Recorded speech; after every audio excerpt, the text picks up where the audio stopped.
Hello, Torchbearers. I'm Tim Fasciola, author of the epic fantasy trilogy, A Vengeful Realm, and today we're going to be talking about A Game of Thrones. I have thoughts. I don't believe I'm alone when I say I loved HBO's adaptation. I loved it. But I'm using loved, past tense, very intentionally. And it's not because it ended, because all good things must come to an end. I'm not using it because the 6th installment, The Winds of Winter, has not come out yet. Or it may never. No, I say I loved and no longer love A Game of Thrones, the HBO adaptation, because of the way it ended. Ugh. And I know I am not alone. So today I want to talk about what went wrong, why it means so much to me, and how it could have ended. The year's 2013. I'm working 60 to 80 hours a week in a Manhattan fitness club, 2 stories underground. And it's miserable, right? So what gets me through this, though, is I have in my ear, I'm listening to the audiobooks of A Song of Ice and Fire. A lot. It's like a daily, nightly. It's during my workouts. It's all day. And then I get home and I'm watching and rewatching episodes and seasons of the show. I don't know how many seasons, how many times I rewatched those first few seasons waiting for the next. I don't know how many people I introduced to the series trying to get them hooked on it as well, because that's how impactful it was to me. That's how much of a saving grace it was. It is actually what inspired me to finally stop talking about the stories I wanted to write, actually start writing. So to say A Game of Thrones and A Song of Ice and Fire was inspirational to me, that's like the understatement of the century. Now let's fast forward to the spring of 2019. For 6 straight Mondays, I went to work absolutely miserable. Straight up angry. Remember when I said understatement of the century? Well, the understatement of the century was Game of Thrones season 8 was bad. It wasn't bad. It was terrible. Awful. Putrid. Frankly, there wasn't much that went right. And this is my favorite show. This is my favorite thing. The number of people I turned onto this show, if I got a commission, But now I definitely will never rewatch, and I can't even recommend it, which is so sad. It doesn't matter how good House of the Dragon is, or Night of the Seven Kingdoms, or whatever spin-offs they come up with next, because forever, this will be the one that got away. So if you're anything like me, you need a new ending. Well, luckily, I've been thinking about this for years. I've been wanting to do this for years, and now it's finally happening. For the sake of this monologue, I'm only going to be sticking to the canon of the show. There's so much that happens in the books. There are so many things left out, and I understand. When you're transitioning between mediums, things are going to get lost in the sauce. You have to make decisions based on, staffing and budget, and I get it. So we're just going to stick with the canon of the show. Before we can start to get into and break down and talk about how it should have ended, how it could have ended, we have to break it down first and look at what went wrong. And this is going to be a while. Structure. Structure matters. It's important. It subliminally gives us a lot of messages that whether we know what we're paying attention to, it's there. So there's no better place to begin than the beginning. Let's look back at the opening scene of A Game of Thrones. So season 1, episode 1, first shot. Winter is Coming begins with, you guessed it, the Night's Watch arriving on some scary stuff going on with the White Walkers. The big bad evil guys that the whole story's about. For 7 seasons, we're drip-fed, very slowly drip-fed this incoming doom. This is a very simple storytelling tactic, but what it does, and what it does very effectively, is it establishes the White Walkers as the main antagonistic system.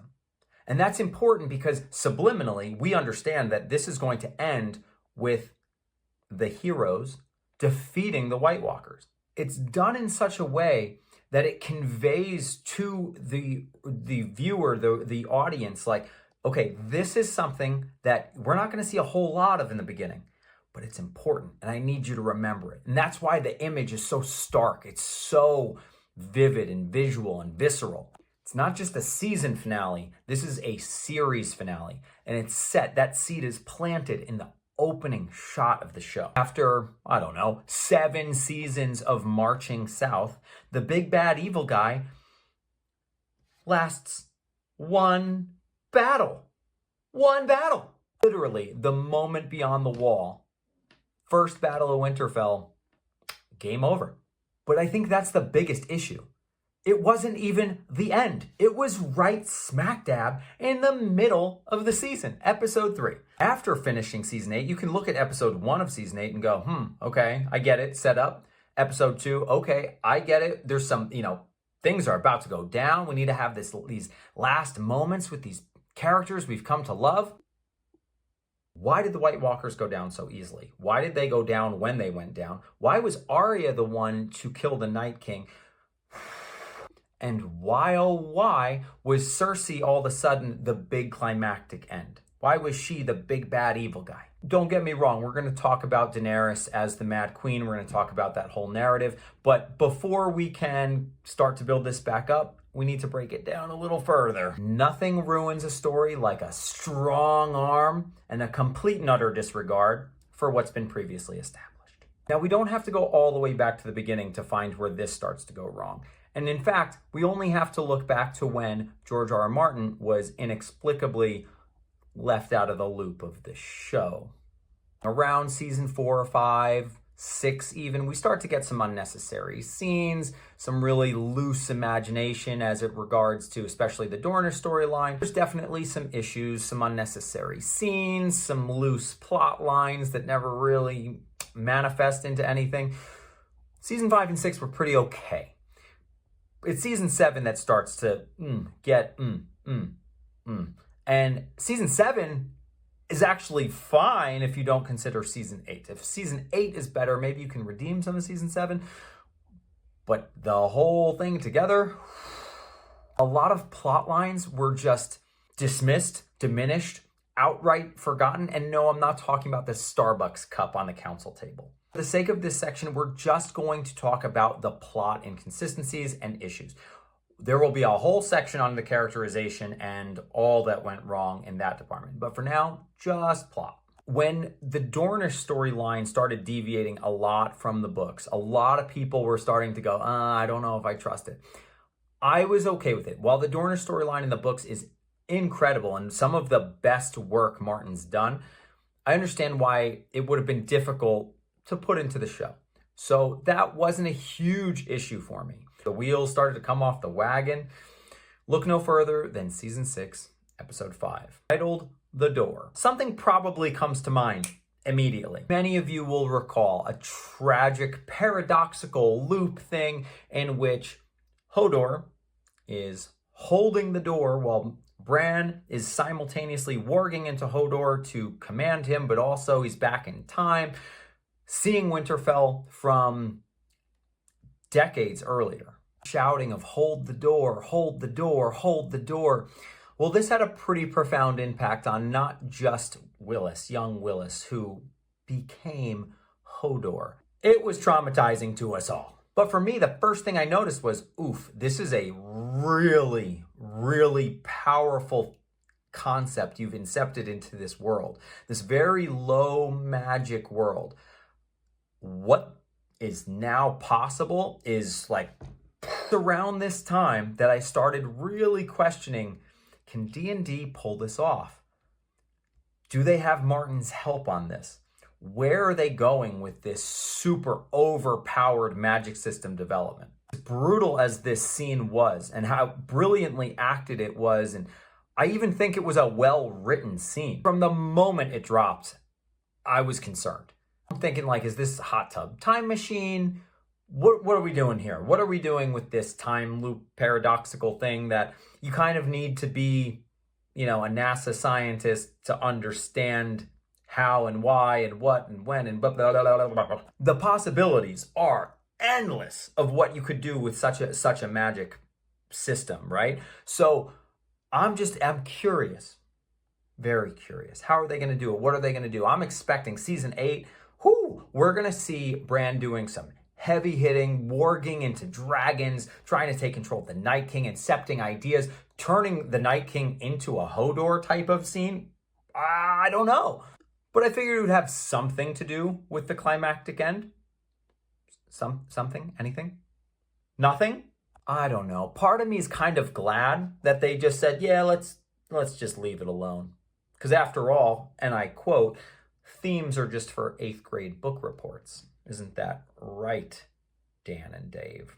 This version of Chekhov's gun not going off was probably a blessing in disguise, because there's no way without George R. R. Martin's help that they would have been able to land that White Raven. No chance. They just pretended like that episode didn't happen, and Bran was just creepy. Just creepy. You can argue that in his creepy, all-knowing excellency as the three-eyed raven, he knew it was a power that was just too strong to be utilized, and therefore decided nobly that he would just sit back and do nothing. You could say that that was the plan all along, and he saw the future, and that's just the only way. And he was content with that, the greater good. Yeah. You can turn Bran into a God King all you want. I'm just telling you, thematically, I hated it. Keeping it to plot, boo! To have such a huge moment in this season 6, episode 5, this huge moment be nothing more than the death of a secondary character and not tie back into the plot in a meaningful way at all was really disappointing. But unfortunately, it doesn't end there. I feel like we're just getting started on these big plot swings and misses. For example, D&D spent a lot of time in season 7 really setting up this dynamic between Jon and Daenerys. There was so much relational tension, and a lot of people were shipping them big time. The theories of Jon's ancestry go way back, way before the show even started. This has been a thing since the books, no question about it. Everyone's been talking about this. Everyone kind of had the feeling. Incest is wincest in Westeros, my dudes. It's just baked into the world. That's what the Targaryens do and have done for eons, right? So, like, that's fine. But Cersei and Jaime, ew, gross. My point is, you spent a lot of time, D&D, you spent a lot of time foreshadowing Daenerys not being able to have children. This goes all the way back to season 1. So back, you'll recall Miri Mazdur. She was the Magi who cursed Khal Drogo, got Daenerys to buy into this, like, pretty vicious bait and switch. She thinks she's sacrificing a horse, but really she's sacrificing the life of her unborn baby, and all to give Khal Drogo life. However, life is him kind of in a catatonic state. So Miri Mazdur, she pulled a fast one, and Daenerys fell for it. And as such, she's warned and told, your womb will never quicken. And for a lot of people, that meant, okay, she's not going to be able to have babies. But for me, that meant only the blood of the dragon. I don't even want to say it. The seed of the dragon. So let's ignore that. But even in season 7, Jon and Daenerys have a quiet moment. She's telling him, like, I'll never be able to have kids. They're like kind of already, they're into each other, but she's letting him know, like, I'm never going to have kids. I'm never going to give you an heir. And I think that's the socially responsible thing to do when you're trying to consider rule and reign and longevity of legacy. Season 7, episode 7. Do you know what the title of that is? The title of the episode is The Dragon and the Wolf. He tells Jon that dragons are the only children that she will have. Now, we know Jon Snow is not just a wolf, but also a dragon. And dragons are the only children she'll ever have. Are you picking up what I'm putting down here? This is a siren song of foreshadowing, basically telling the audience with a giant Targaryen flag, hey, you're the only one who can impregnate Daenerys. That's what that is to anyone who's ever done story. Hello! This is the most obvious TV pregnancy in the history of television. For everyone who's out there going, oh, poor Jon, he's the only abandoned bastard in the world. Well, you only have to look to King's Landing to find the next. Here, we'll find our next gloriously disappointing missed plot moment go down in a blaze of wildfire. We already have established that Jon, Daenerys, dragons, baby. In Cersei and Jaime's instance, she straight up told him. Do you remember that, season 8? Do you remember that? D&D didn't. They forgot. They must have forgot because it just never came up again. Season 7, episode 5. Cersei warns Jaime never betray her again. Well, we didn't have to worry about Jaime being the one doing the betraying.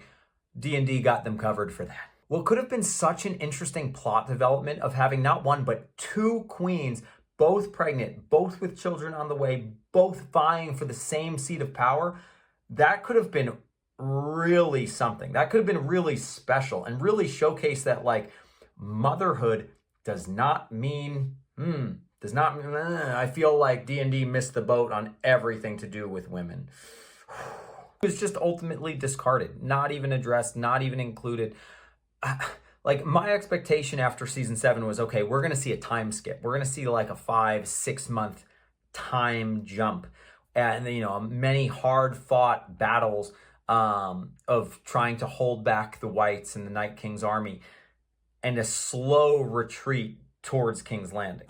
Bear with me, we're not done breaking it down. We'll get there, I promise. The biggest issue of season 7 is that the entire season hinges on this ridiculous plan to bring a White from beyond the wall to King's Landing to prove to Cersei that it's a legitimate threat that they need to unify behind if they're going to survive, right? That's the whole premise. They go on this mad plan because there's no way Jon and Daenerys could have done, fought the Night King and the White Walkers and everything. They couldn't have done that on their own. It's impossible. No way. They would have, no. They need Cersei, right? Right? They go through this whole song and dance. They do the thing. They lose a dragon in the meantime. Whoopsie. And all to get to the point where they bring the White to King's Landing. They show Cersei and she doesn't care. Not much. Not enough to actually do anything about it. But that's not the only thing that frustrates me about this. Because, the Night King's been marching for, at the minimum, 7 seasons, right? 7 seasons this guy's marching on the wall, and he doesn't have a plan for getting past the wall. I mean, thank the 7 that Daenerys just decided to bring them the only means of getting past the wall. How convenient. That's awful plot. It's blah. The convenience is staggering. And once again, it's not like season 8 redeems it. Season 8 makes season 7 look even worse. Don't get me wrong. There are many other issues as well. We could talk about the forced, pseudo-aggression. I don't even know what you want to call it. Just toxicity between Daenerys and Sansa. No one needed that. The false, sisterly bickering between Arya and Sansa. Nobody needed that. The shoehorned relationship between Arya and Gendry, that was something, I guess. How she's the one who ends up killing the Night King, I guess. They had established this whole Prince that was promised Azor Ahai thing, and I guess they just forgot about that? What? So remember when Arya spent an entire season and a half studying and training to be a faceless man and, become this, assassin that could take people's faces, and I'm sure that'll come in that'll be important in the end, right? Probably more than just Walder Frey. It's got to be used for more than that, right? Right. Please. Like I said, lots of issues, but they're not the most egregious. So let's focus on the most egregious, and I think we can all agree that that is Daenerys. I do want to say, I do not think Daenerys's storyline, her ending, I don't think that's a plot issue. I think it's a character issue. Because if you want to buy the Mad Queen narrative, you can absolutely do it and do it well and sell it and make the audience believe it wholeheartedly and almost not necessarily see it coming, but at the end be able to justify oh, the writing was on the wall. And the way the apologists attempt to do so does not land. And I'm going to tell you why. So the D&D apologists who say that Daenerys was always a little mad, usually they bring up season 6, episode 4, The Unburnt. And this is where Daenerys is with the Khals. She locks them in a temple and she burns it down, killing all the Khals. People, they go, this is right here. Let's break that down. Next, they'll point out how she's heavy-handed in her punishment of Randall and Dick and Tarly in season 7, episode 5. Again, we'll break that down. The apologists come out and they say, well, Missandei died and Jorah died and her dragons died and Jon is not like wanting to keep, giving it to his aunt. And don't get me wrong, all of these moments together can absolutely cause a person to reassess and change their moral fiber. They can change who they are and how they react in a moment of stress. For sure. I'm not denying that. I'm not saying that that's not at all possible. It's very possible. It just wasn't handled well. In fact, it was handled awfully. It just doesn't make sense that Daenerys, after winning the battle, snaps and kills all the people who really do not care who rules. She won. Help the math for me. Like I said, I think this is more of a characterization issue than a plot issue. I think you can make this plot, this Mad Queen narrative work, and even work well, but there's a couple things you need to do. You need to set it up this way. You can't just shoehorn it in at the end and be like, it's been here the whole time, right? No, it doesn't work. This is an adult audience. You're not going to pull the wool over our eyes and tell us that you planned this from the beginning. This is where things start to get real bad. Daenerys' character arc, I think is it fair to say? I'm going to say it. I think it is the worst character arc of any character ever. I think they totally butchered her story, her character, and they did it very quickly in like one fell swoop. And the reason why I say this is because like the Mad Queen narrative, right? Like I've already said, it could have worked and it could have worked well.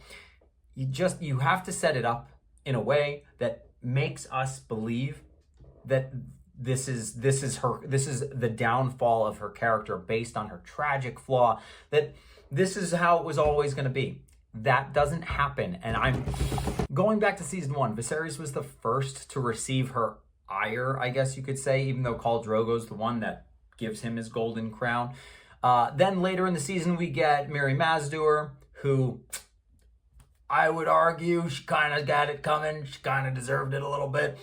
Then once we get to Karth, we have Pyat Pri and Zoan Doxos. She has Pyat Pri killed. She seals Zaro and Doria. I want to say her name's Doria. Doria in like a tomb, essentially, because they conspired to steal her dragons.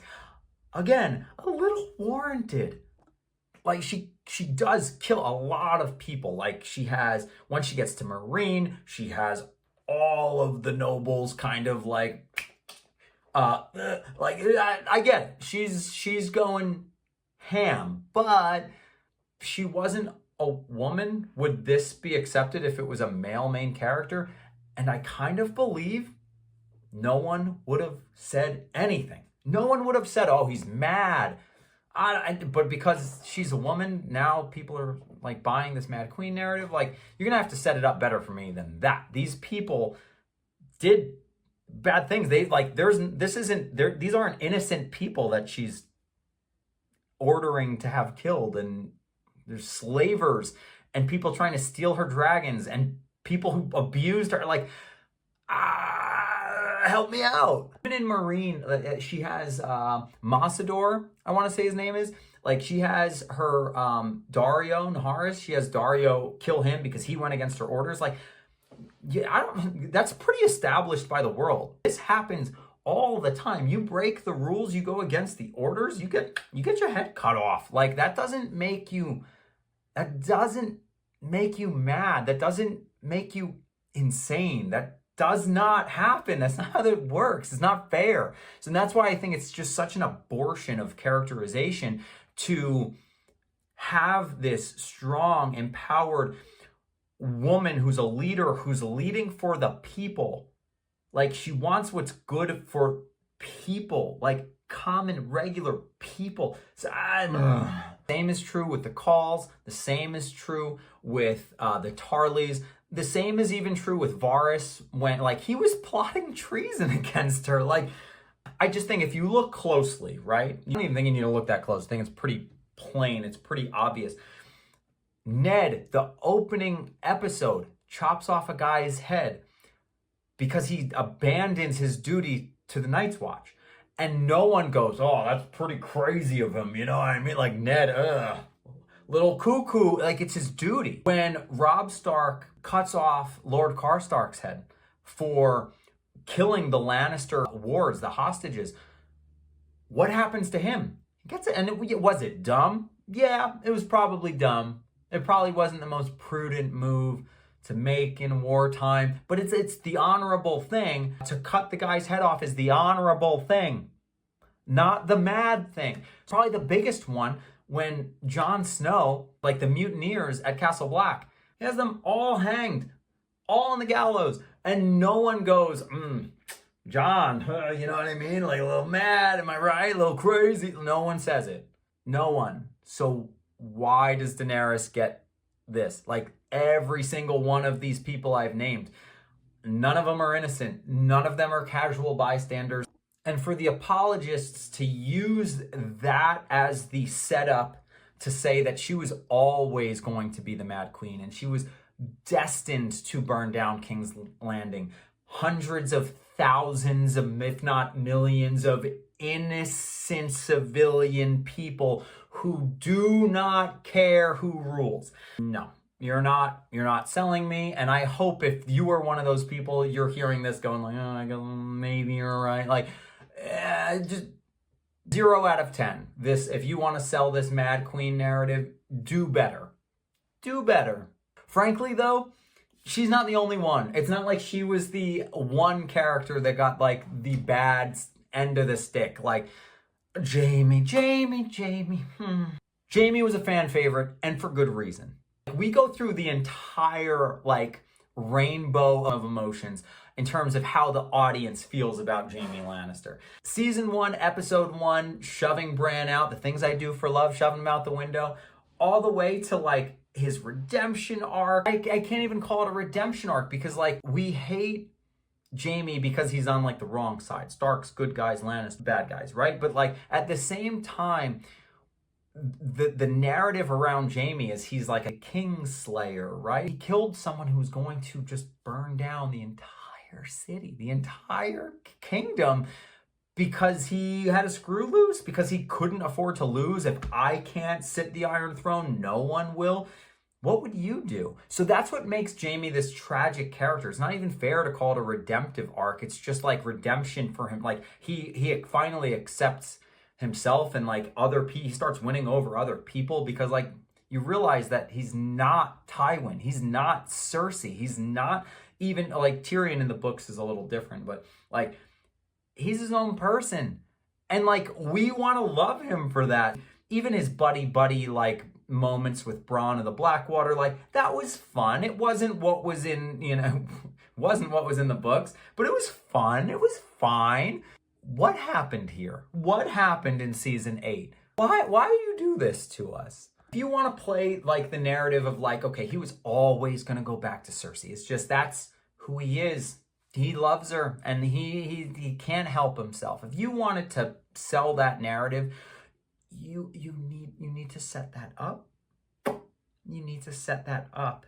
Everything leading to season 8 was saying like, nah, he's done. He's breaking free. So if you want us to buy that he's going to slip back in, we just need in a couple more scenes to have like his moment with Brienne and then like immediately after that be like, never mind, deuces, peace out. Like there's no way. Come on. And someone once said they thought it was poetic that King's Landing kind of, they get killed by a bunch of rocks by King's Landing kind of, imploding and burying them. Are you kidding me? Poetic? No, that's not poetic. There's nothing poetic about that. There's nothing. Absolutely infuriating. There's so much more you could have done. There's so much more you could have set up. And there's so much more like payoff. There should have been so much more juice to that bite.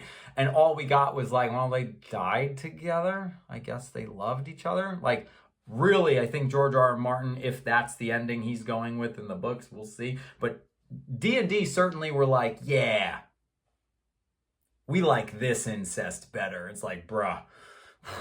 But speaking of character assassination, Tyrion's character assassination is on par with Jaime's. His season 8 brain cells just dematerialize. They just disappear. He's like his cousin Orson. You know, the one who's just crushing beetles? Like, smartest guy in the show. Brilliant. Yeah, like the witty guy.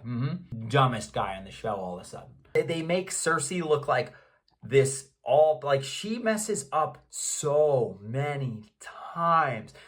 She's not a savvy leader, and they make Tyrion, like, she pulls a fast one on Tyrion, like, oh, we can trust her, she'll do it, and then, like, she doesn't. It's just like, okay, not that good, buddy. Tyrion, hand of the king, smartest guy in the realms. Oh, let's buy into the drama that Varys is kind of whispering in your ear, and let's also, I have an idea. Let's hide in the crypts. That'll be the safest place for when the guy that raises the dead comes. What? Spreading the rumors about Daenerys and Jon. Why should he care? Why would Tyrion care if they're related when his brother and sister are doing the same thing and they're ruling? You know what I mean?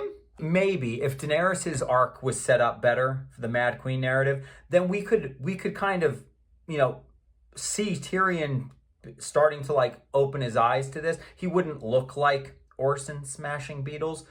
But because you screw up Daenerys and because you screw up Jaime, you're just doubling down that Tyrion's apparently an idiot all of a sudden. His manipulations get Varys roasted, roasted.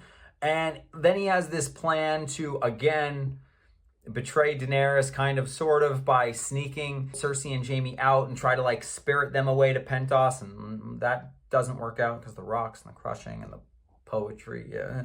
Every plan the guy has, all of a sudden, is a abject failure. Why? Character arc? Why? Is that also for 8th grade book reports? What happened? Only plan that we can say worked out was, if you buy the Mad Queen narrative, like, if you're going to go down that rabbit hole, okay, Tyrion convincing Jon, you need to be the guy who does the deed. You need to take her out because she's gonna be bad news, not just for Westeros, but Essos and the whole known world, right? Like, Tyrion convinces Jon this is the honorable thing to do, and that makes sense to give Ned Stark's footprint character, the one who carries on his legacy, and Jon, like, okay, this is the honorable thing. It goes against the very thing you want, because I truly do believe that Jon loved Daenerys and didn't want to do what he did, but also saw, like, oh, she's the Mad Queen. Even though, like, Jon's whole season 8 story arc is just kind of like, but I guess what I'm saying is it does make sense for Jon. If it's good, if that's the way you want to do it, it's got to be Jon. Jon does it. I think his sentence is very fitting, going north of the wall. And that's as good as season 8 got. Like, it's the best of a bad situation.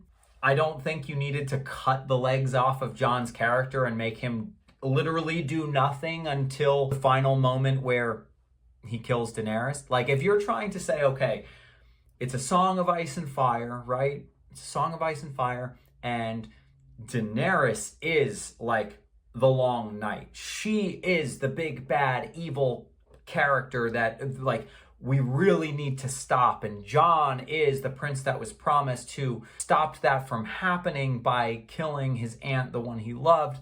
I think you double agented one too many times, and I don't think it was very fulfilling. Most of the world will agree with me. It didn't work.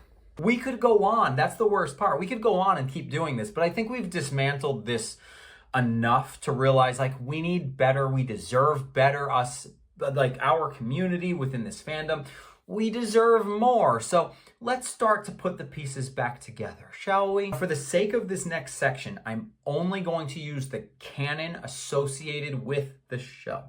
I'm not going to pull anything from the books. I don't think that's fair. There are a lot of things left out. Will the books end the same way? We may never know. But for the sake of our conversation here and now, that's what I'm going to be focusing on. Just the show's canon. Without further ado, how Game of Thrones should have ended.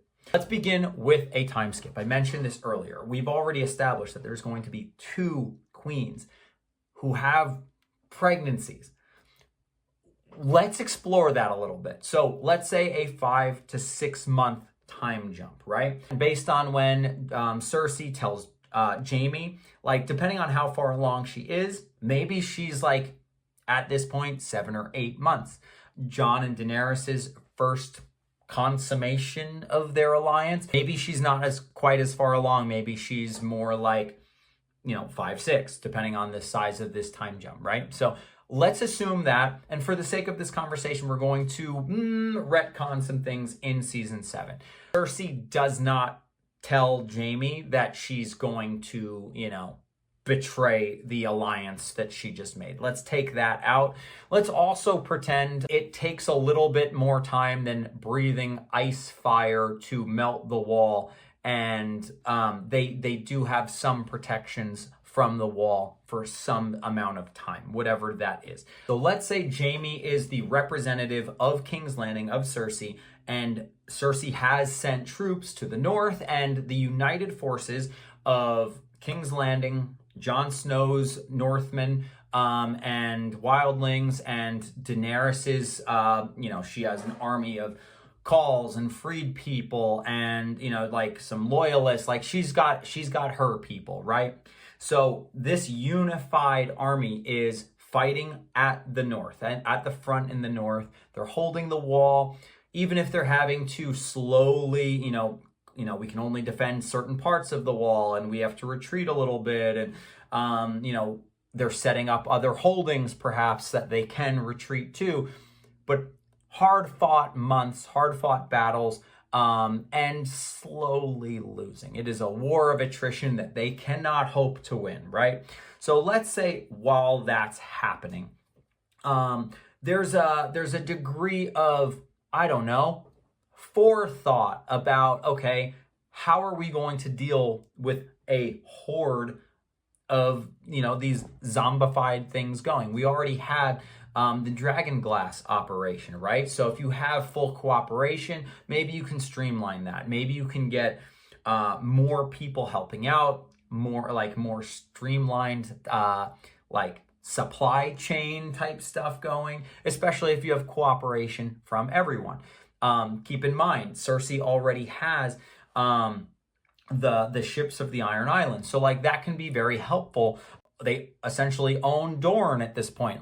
They have a lot of seafaring ways of helping out. That's a huge advantage over the Night King's army. In the meantime, I imagine Cersei would not just be content to let them do the fighting. She'd want to have some kind of a backup plan. Now, forgive me for going into some battlefield logistics, but I just wish that D&D might have considered one thing before the Battle of Winterfell. Using walls, using fortified locations, not sending your cavalry charging ahead into a blind army, not positioning your artillery in front of your walls and your infantry. What are we doing here? Guys, every historian's been what?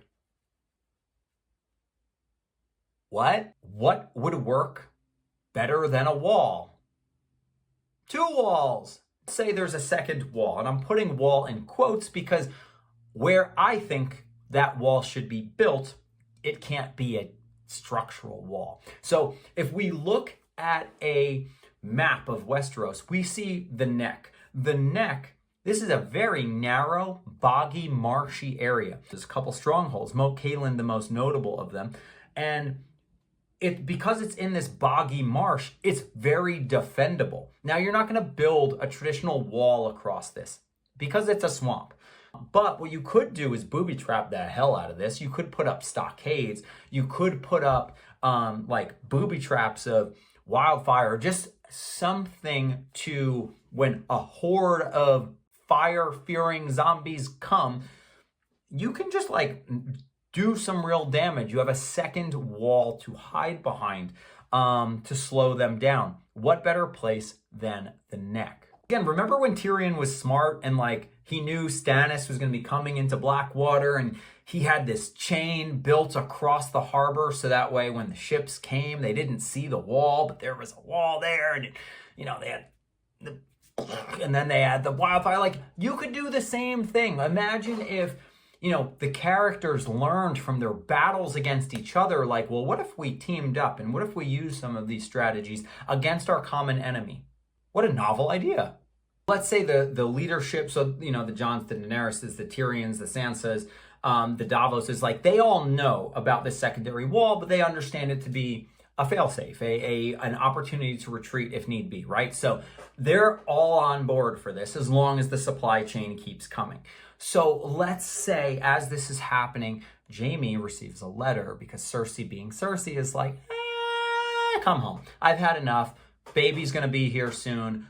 Come home. It'll be us against the world. We'll take whatever's left. My secondary wall is great. And maybe she's like outsourced, got a lot of money, hired an army from Essos. Jaime would receive this letter and go like, wait, we can't do this. Like, we're in the middle of this fight. We're fighting for our lives. We're fighting for our kingdom. We're fighting for humanity. And then maybe he'd start writing a letter back to her and realize, like, I've never been able to convince her of anything. She's not going to listen to me. And this would be like an emotional turning point where Jaime realizes, like, either one of two things. I am going back to her, or I can't go back to her. Now, Jaime brings this message to Tyrion and the other leadership, and they realize, like, okay, we can't afford not to have Cersei delivering us supplies. Once again, season 7 was all about convincing Cersei, we need your help. So they need the help. They can't just go, we'll fight them ourselves. Like, it's not going to work. If we understand that we can't afford not for Cersei to like attack us, but for Cersei to just not help would mean destruction, would mean failure, would mean loss to the Night King and the White Walker horde. So at this point, who's someone who single-handedly could, I don't know, take Cersei's place? Maybe someone who spent a whole season and a half learning how to take faces and, that whole thing. So if Arya volunteers, like, okay, you guys keep doing what you're doing. I'm going to go take care of Cersei. I'm going to assassinate her. I'm going to take her face, and I'm going to now take control over this army from Essos. I'm going to make sure the supply chain remains stable and we have what we need. And Jaime would be like, no, it's my sister. That's my unborn child. And like, he wouldn't go for that. Tyrion would be like, we don't have another choice. Jaime, go talk to Cersei. But if you can't convince her, this is plan B. Arya is plan B.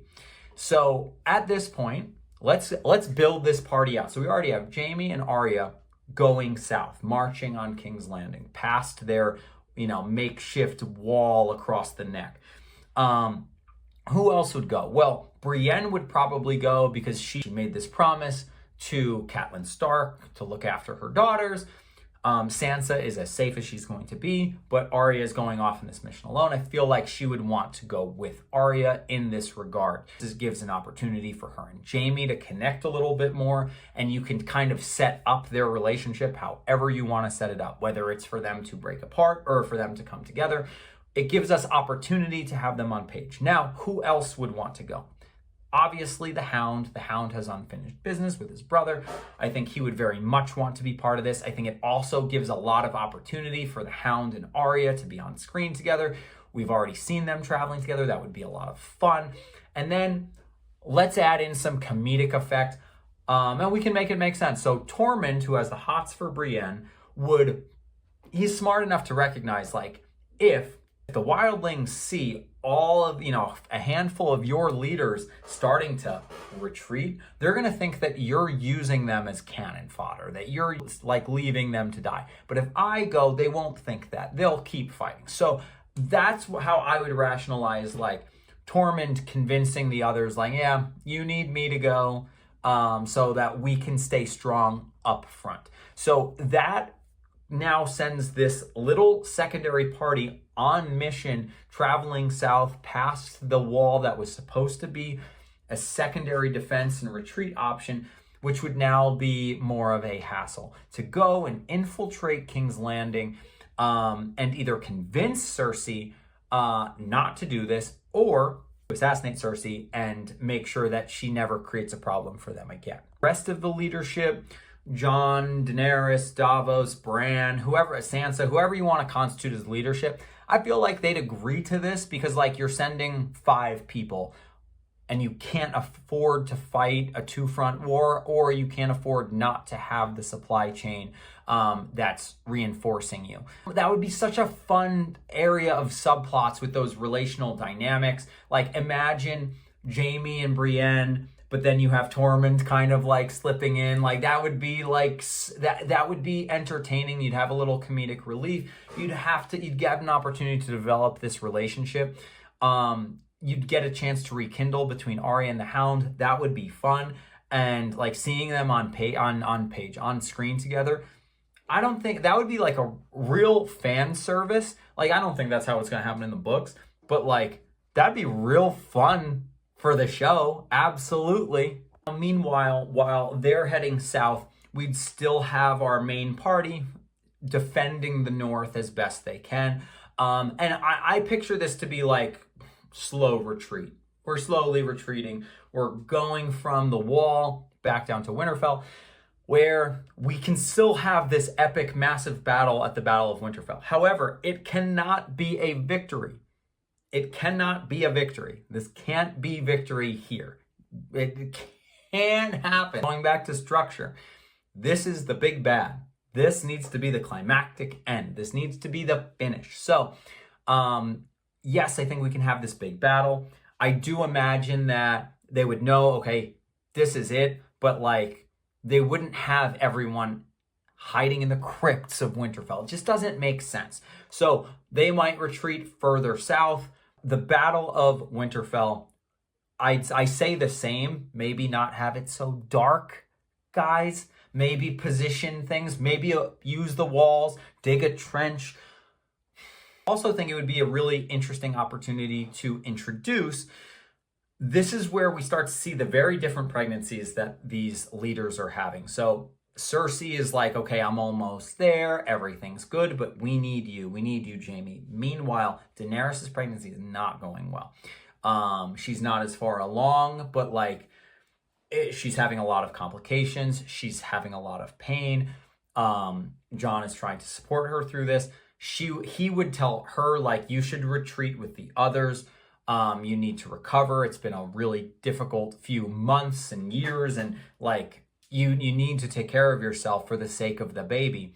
And Daenerys is like, if I do that, the dragons will follow me, and that will leave you all exposed. No, I'm staying. I'm fighting. So Battle of Winterfell, you can actually have the dragons do something instead of just flying around above the clouds, maybe. Novel idea. Now we have Jon, we have Jorah, we have Grey Worm, we have Bran. Yes, Bran, because we're going to make him do something, with all that freaking magic and knowledge and sense. So this gang is leading the defenses. We have Jon and Daenerys riding the dragons. Great, cool. Despite Jon's protest, Daenerys stays and her conditions are worsening. And we can have this, like Grey Worm and Jorah are leading the ground attack, the ground defenses, however you want to set it up. Night King emerges on Dragonback. He's attacking Jon and Daenerys.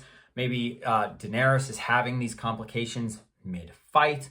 Jon goes to defend her, does so. But let's say Daenerys gets grounded, like Drogon not like dies, but like goes down and like needs to be defended. And you can still give Jorah that heroic moment where he's protecting Daenerys. I think that makes sense for his character arc and it works well. But like what I imagine is like, okay, the Night King has Daenerys exposed. He's going for her.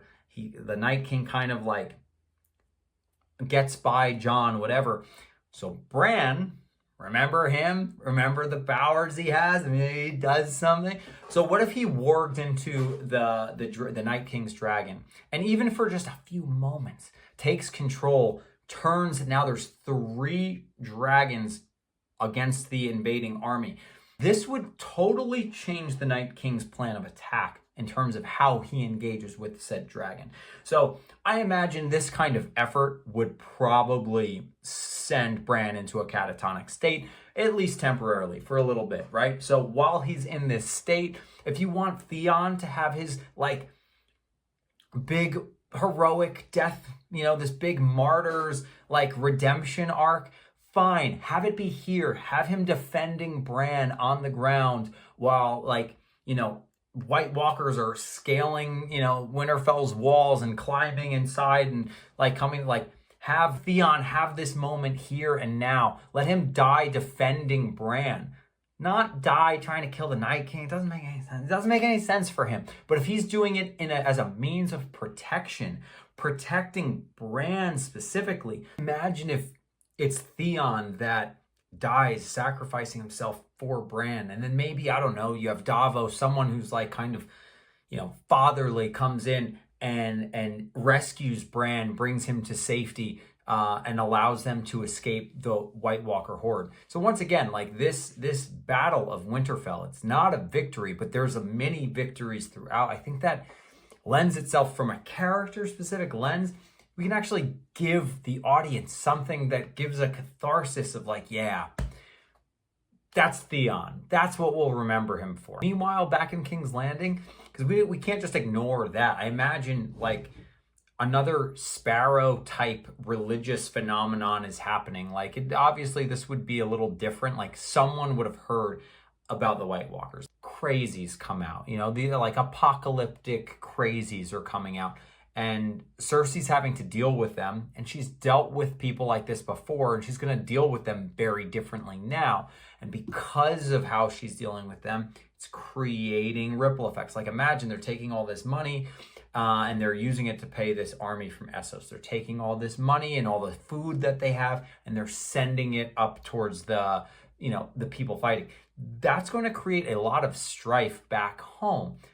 Cersei's left dealing with that. Even though like she's like away from the battle, she is by no means safe in this war, because it affects everyone. So I imagine like food shortages are really kind of creating a like the inflation, the amount things would cost because they're sending all of their supplies. Like Cersei's got her hands full. She has a lot to deal with. And this creates like an interesting narrative that can be explored because she's done it already. And I'd like to see her go about it differently, depending on how competent you want to make her. I'd love to see her struggling with her new decisions. Like she's already lost 3 kids and now she has a new one on the way. Like how does she as a mother react to that? And I feel like that's just an interesting character exploration. But that would be more interesting than just like watching her drink wine. I can imagine like if Tyrion, Varys, and Sansa got together and wrote a letter back to Cersei, making it like look like it was from Jaime. So she receives this letter thinking it's like, oh, Jaime's coming home, and like this letter that she sees as this like a sign of hope is really a harbinger for what's to come. So meanwhile, we have Arya's company. Arya, Tormund, Brienne, the Hound, and Jaime, they're coming to King's Landing. They have to get across the wall at the neck. I just think that you have a lot of opportunity for subplots and interesting dynamics with that. But now they get to King's Landing and they have to contend with these other rivals. They kind of get a sense of like, oh, what is going on here? Depending on how Cersei handles it. depends how much they have to almost work around and maneuver through. Like, imagine if Cersei would weaponize, she takes this army from Essos, and now she's basically paying them to serve as peacekeepers, and they're putting down protesters who really just want food. Like, things go from bad to freaking worse. Like, I could see that happening because she's just like clamming up, protecting her own. But I could also see like, wow, I've already been down this road. How do I want to handle it? So that would be fun to see. But however you want to dress the optics, we have a couple options. Like, what I mean by that is, how far along is she? How much time has passed?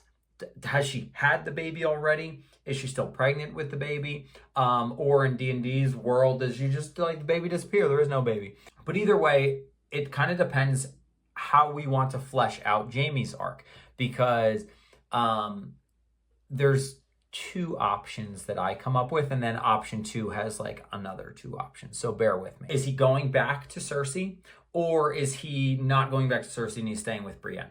So option A, Cersei. Option B, Brienne. B for Brienne. Option A, he's going back to Cersei. We need to start with that, and it just needs to be a little look. Like when Arya says at that council of the unified forces, like, if you can't convince her, I'm taking her out. And Jaime going like, fine. But then he just kind of has this look like, I'm not letting that happen. Like, we don't need a lot.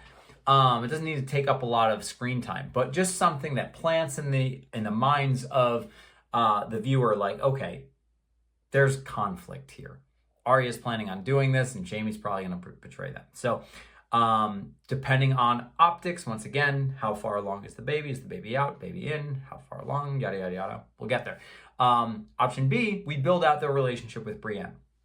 I think this would be lovely. I would love to see Jaime not keep going back to his abusive sister. Would love that for everyone. Everyone would love that. So let's go with option A first.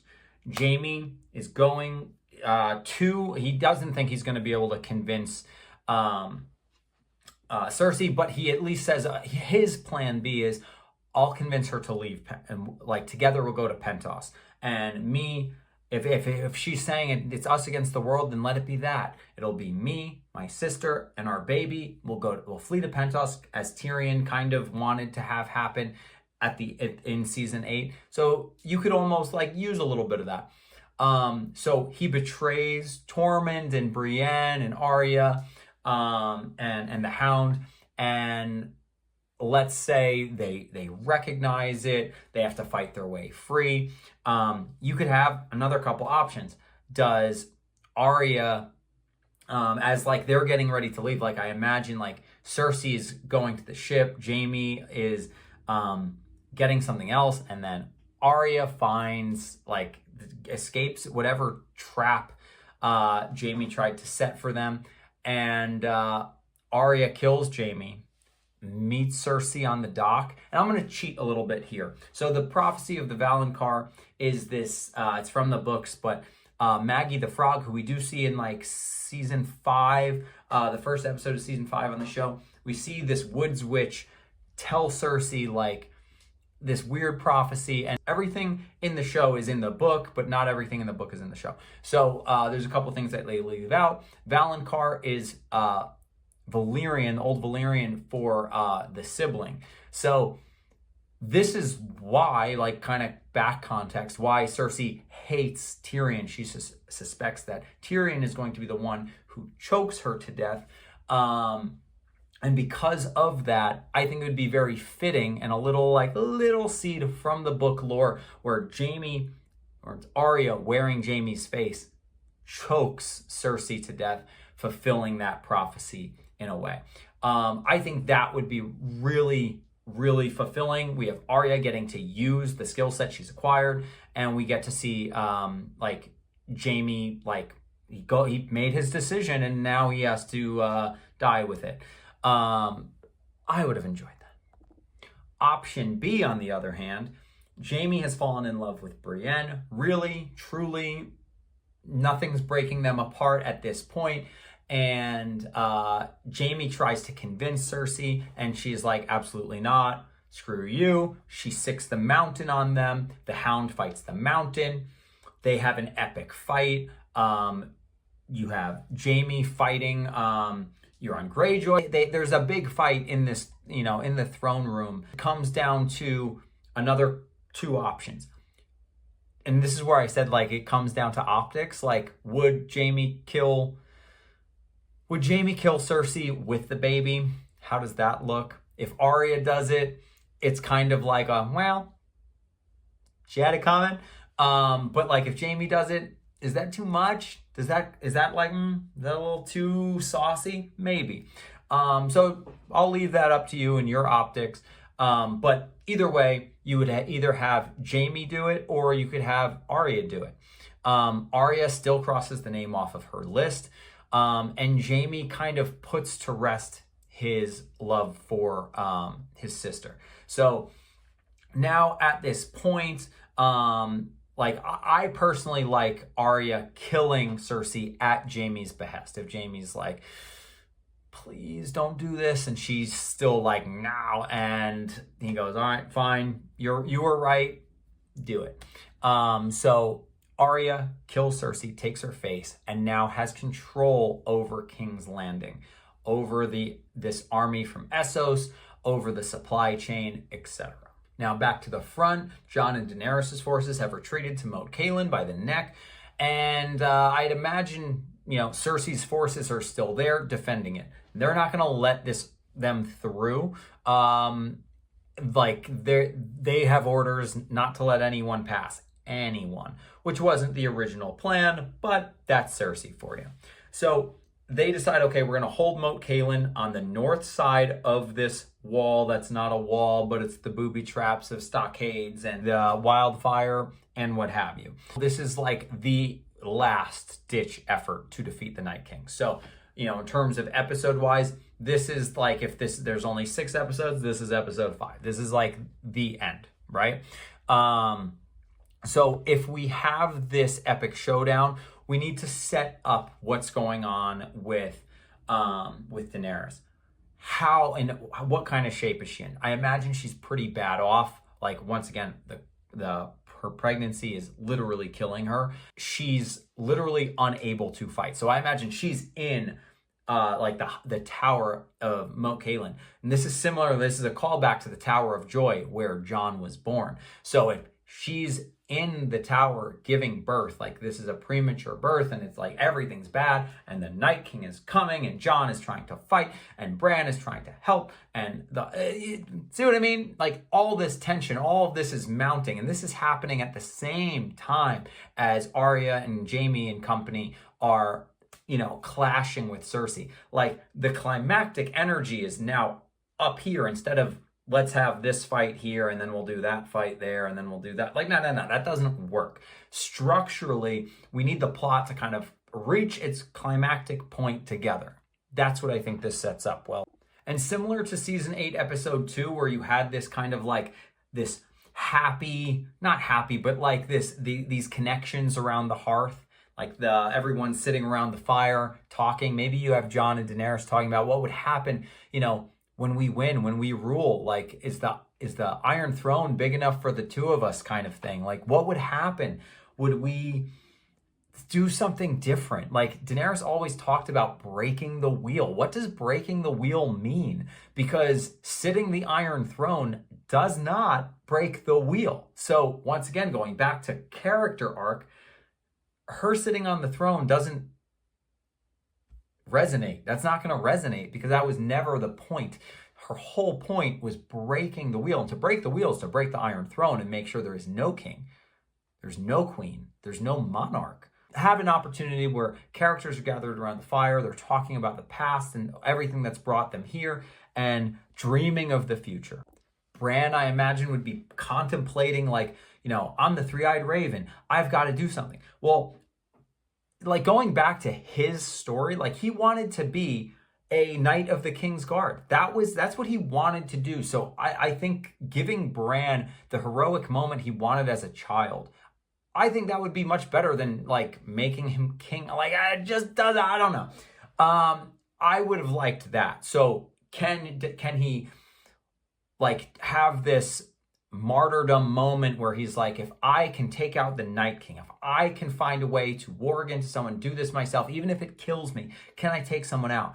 And then if I imagine he'd have a conversation with Jon, and Jon would try to, talk him out of whatever he's thinking, because he'd be able to see, like, you're planning something. And this gives an opportunity to really draw the parallels between Jon and Ned. If he's like, we need to stay in this together, we're a pack. This would kind of be a callback, and Bran would be able to, the all-seeing, all-knowing, all-powerful weirdo that he is, he'd be able to kind of see when Ned had this conversation with Arya that the cold comes, it's, the lone wolf dies and the pack survives. And then you could have Bran, being the edgelord that he is, say, no longer a wolf, I'm a raven. And then Jon being like, yeah, well, I just found out that I'm a dragon, but that doesn't make us any less of a pack. And now that, like, it's just a moment. We can have a moment where, like, people are really struggling to make very impossible decisions. And that's really what I think we want out of a show like this. We want to see, like, humanity being showcased through these characters we've come to love. Bran becoming this, like, God King doesn't do that. It's the opposite of that. So Gathering of the Hearth could be a really nice episode prior to the end. With plans in place, final battle begins. Bran, I imagine, is trying to warg into, he's almost behaving as a spy. He's trying to locate the Night King. The Night King's not going to charge out again on Dragonback because Bran warged into him the first time. He's going to stay in the back. He's going to hang out. He's going to wait for people to die. He's going to reanimate them. And he's just going to keep, like, his role is hiding. So, like, it's he knows that, like, war of attrition, the White Walkers will win. So he doesn't need to lead at the front. He's going to lead from the back. Bran would identify this is what he's going to try to do. We need to get to him and we need to kill him, because if we kill him, we end this. So Bran would be spying, using his warging abilities to spy and find where exactly within their formation is the Night King, and then communicating that to Jon to kind of help him get there. Like, I imagine Jon's going behind enemy lines to take down the Night King. Daenerys, perfect timing, is going into childbirth. Once again, Tower of Joy style. A lot of poetic callbacks to, history repeating itself. That was Jon's birth, right? So I think that creates a lot of interesting dynamics. So while that is happening, we have Grey Worm, Davos leading the ground forces. And this is, once again, just like a bloody, brutal battle. The Grey Worm and the Dothraki kind of like leading the charge at, like, they're the front line against the White Walker horde. We have Jon circumventing. Who you have with him, pick, doesn't matter. It's going to be fun. They're probably all going to die. As this is happening, Daenerys giving birth, simultaneously, everything that's going on in King's Landing, you can have, like, cutting it back and forth. I think that would be really cool. Eventually, things are going to get bleak. Grey Worm's not going to be able to hold. The Dothraki are not going to be able to hold. Even if they're putting up a good fight, the Night King, hiding from the back, reanimates them. At least once. He reanimates those that have fallen, and they're right back in it. But this allows Bran to then identify, okay, there he is, Jon. Go, go, go. So then Jon goes in and has his fight with the Night King. I imagine, like I said, whoever's with him, I imagine probably a small group, they're all going to get wasted. They're not coming out alive. Jon gets his shot. Now, if you wanted to play with timelines, you could have this happening at the same time.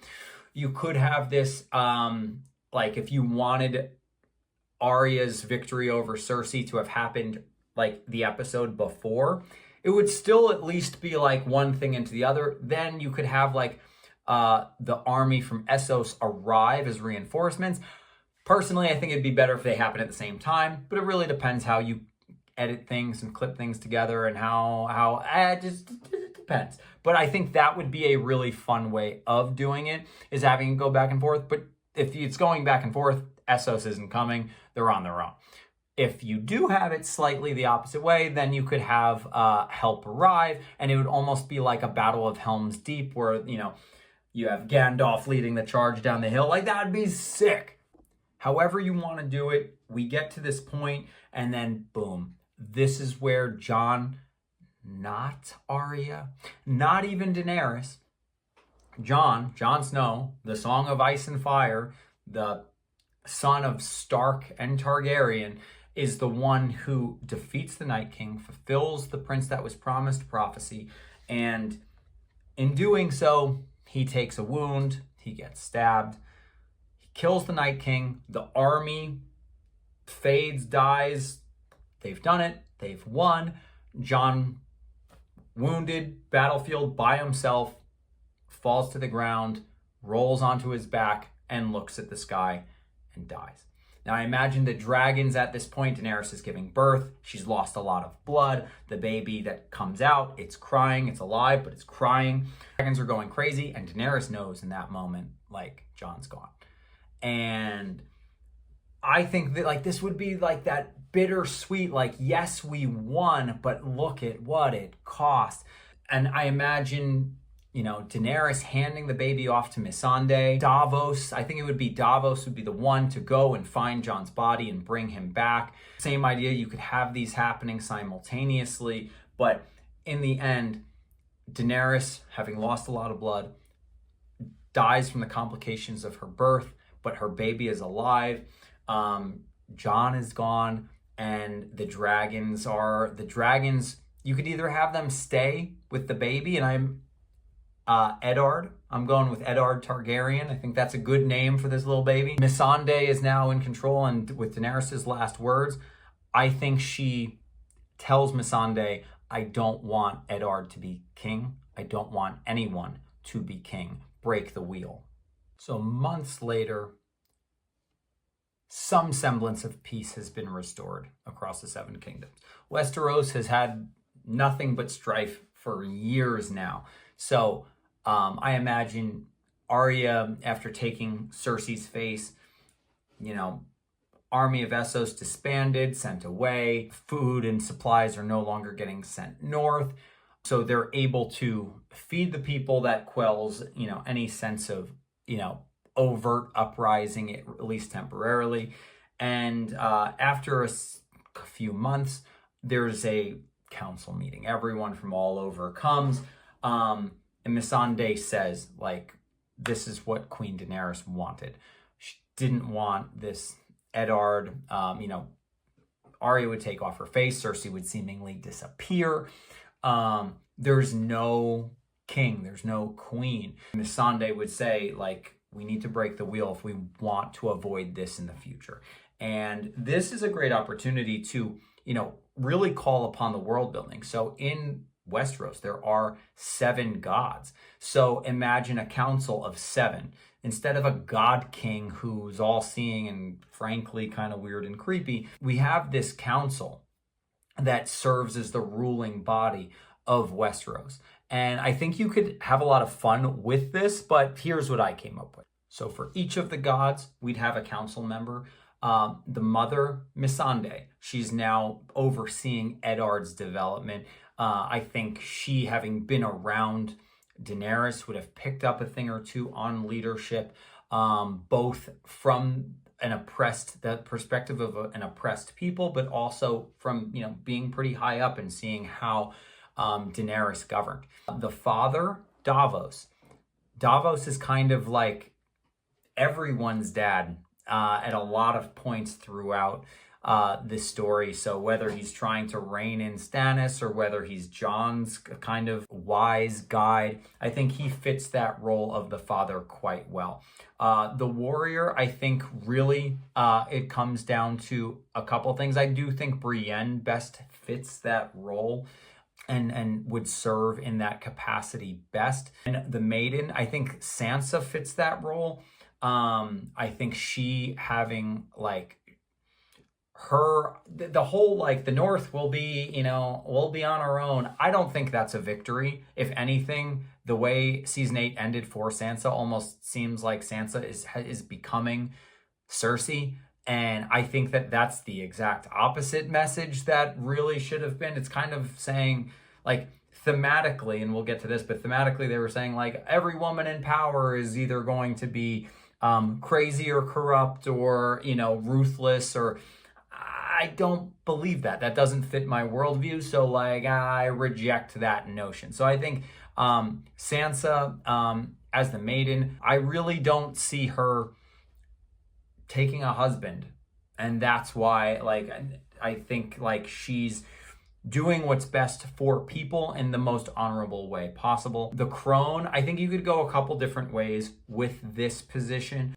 I think you could say Sam or Bran. Bran being all-knowing, yeah, he kind of fits that description pretty well. Sam is like, if Bran is like the three-eyed raven and that's like the separate thing entirely, like a different branch of the government as opposed to like within this Council of Seven.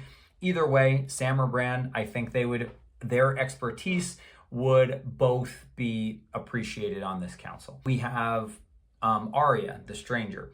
Who better to be the stranger? Instead of sending her off to explore, like, what do you mean? What do you mean? I just Arya sticking around, being the stranger, kind of, it fits that god super well, just in how mysterious she can be. And then with the Smith, I'm using this very loosely. No, I don't think it's Gendry. I think it would serve very well as Tyrion because he's kind of the bondsmith, if you will, if you'll tolerate me stealing from a different lore. He's kind of the one that brings everyone together. And I think he could fit that role well, at least in the show's canon.